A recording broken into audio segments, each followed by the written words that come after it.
I'm starting to think LeBron believes he's invisible. Let's talk about it.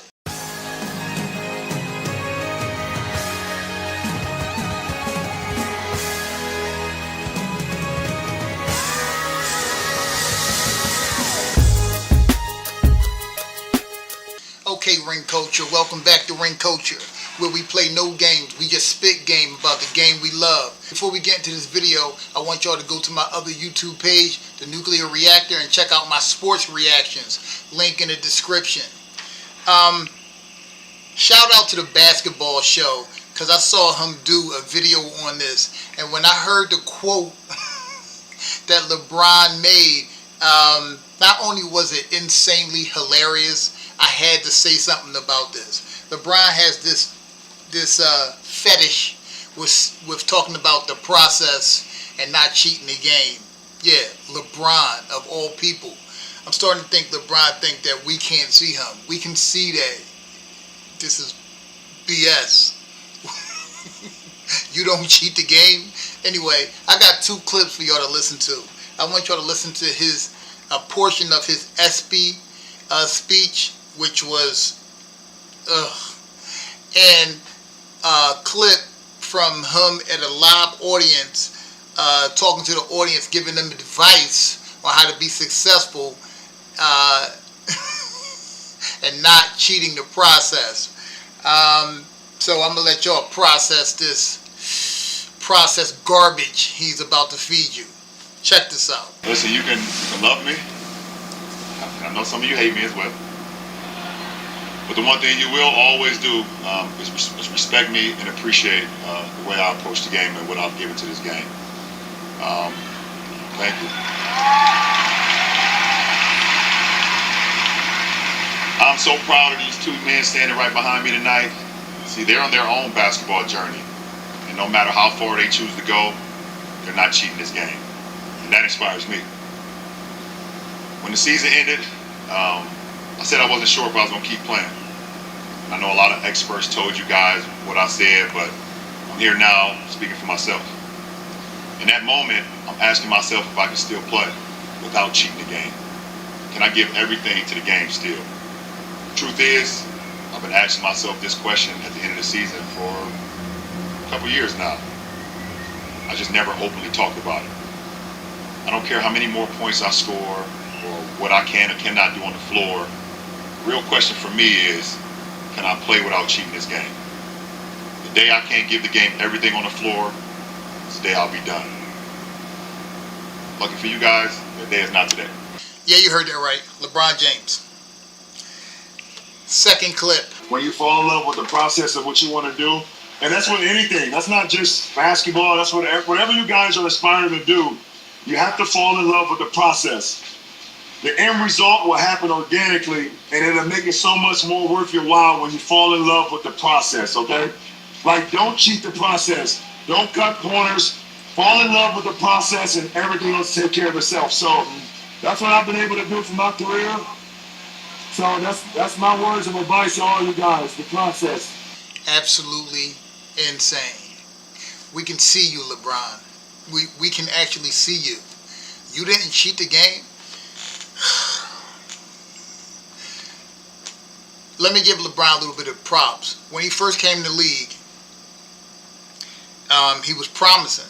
He did a great job of leading his team to the finals in 2007. I don't believe he carried them anywhere. That team was not as bad as the media tried to spin it to save LeBron's legacy early on.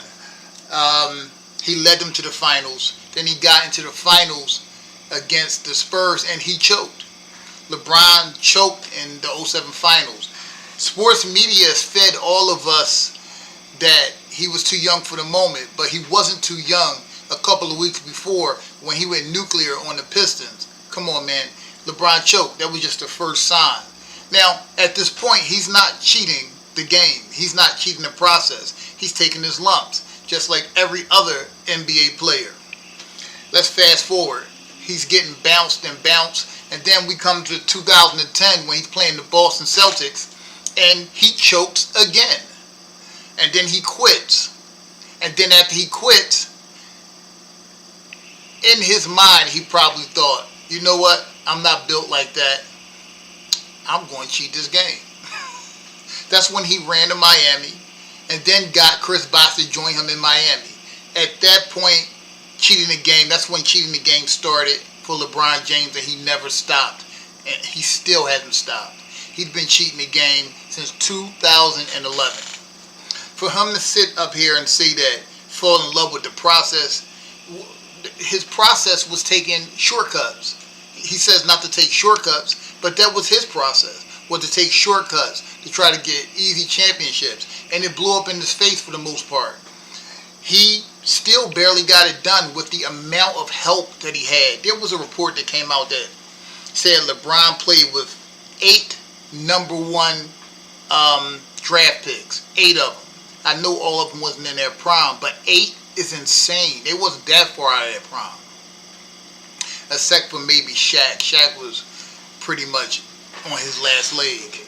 Still, other than number 1 draft picks, the amount of all-stars LeBron played with is insane to me. But let's forget about that for a second and just talk about the super teams that he built. LeBron James, at a time, he played with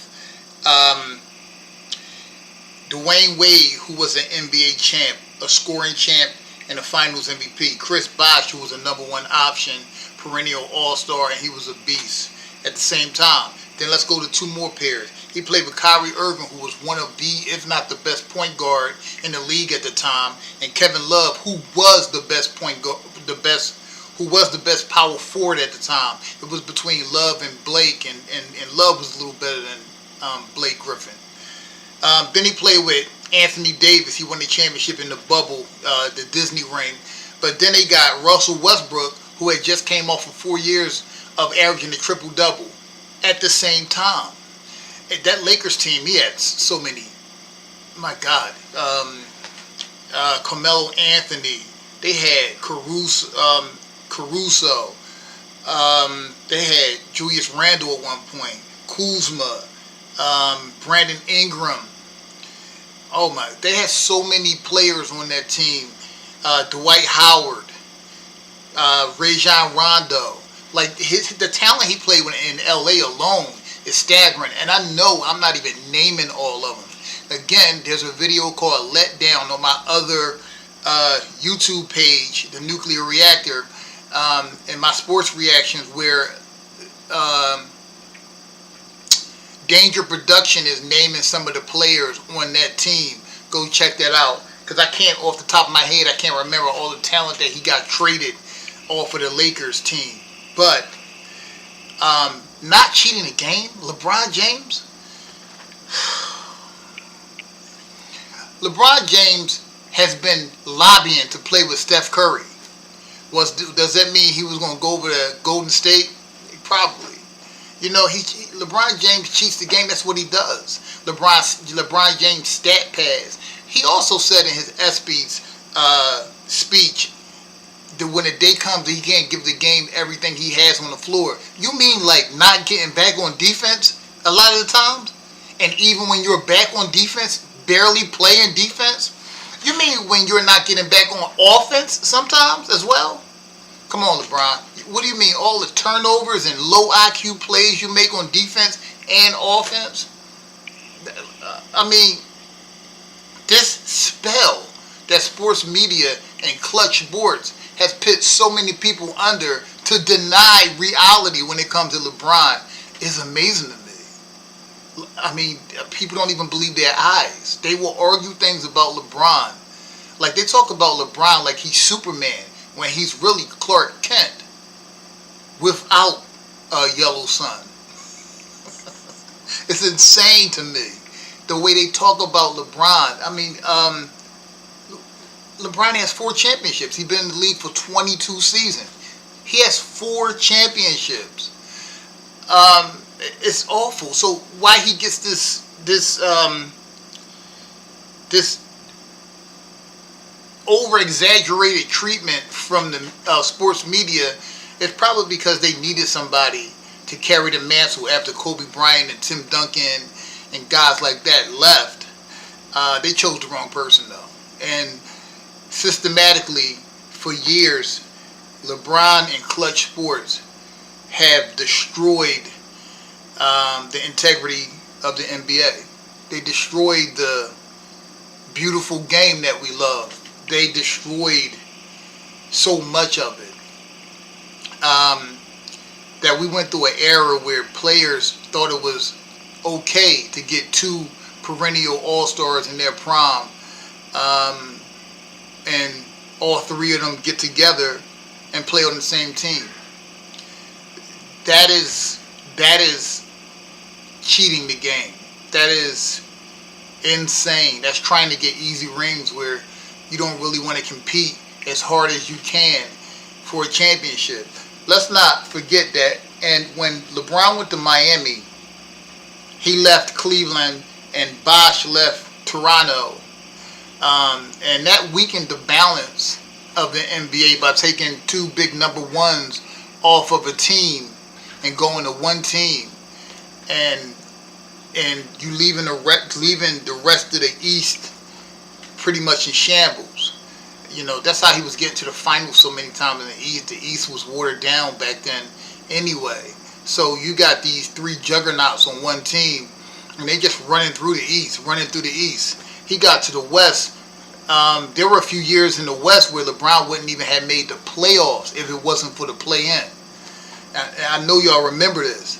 LeBron time in the West has been feast or famine. It's been much worse than his time in the East.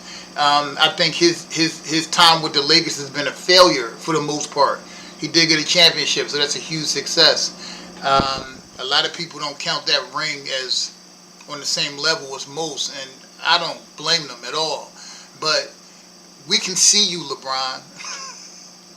It's almost like when LeBron came out in 2018 after choking and quitting in the 2018 finals with a damn blouse on his hand after game 4, pretending that he broke his hand. Like, we can see you. We saw that your hand's not broke, bruh. We see you dunking, dapping up, dribbling. You expect us to believe your hand is broke? Come on, man. This is just narcissistic behavior. LeBron thinks that we would just believe whatever he feeds us. Now, for the Bronsexuals, they will. They'll just believe it. They'll eat it up. But it don't work on most people. LeBron is I heard a sports analyst say that LeBron's insufferable. He is definitely insufferable. I really hope he retires soon. But that's the video for today. Anyway, ring culture, the pleasure is always all mine. The comment section is all yours. Let me know what y'all think. I love y'all. Peace.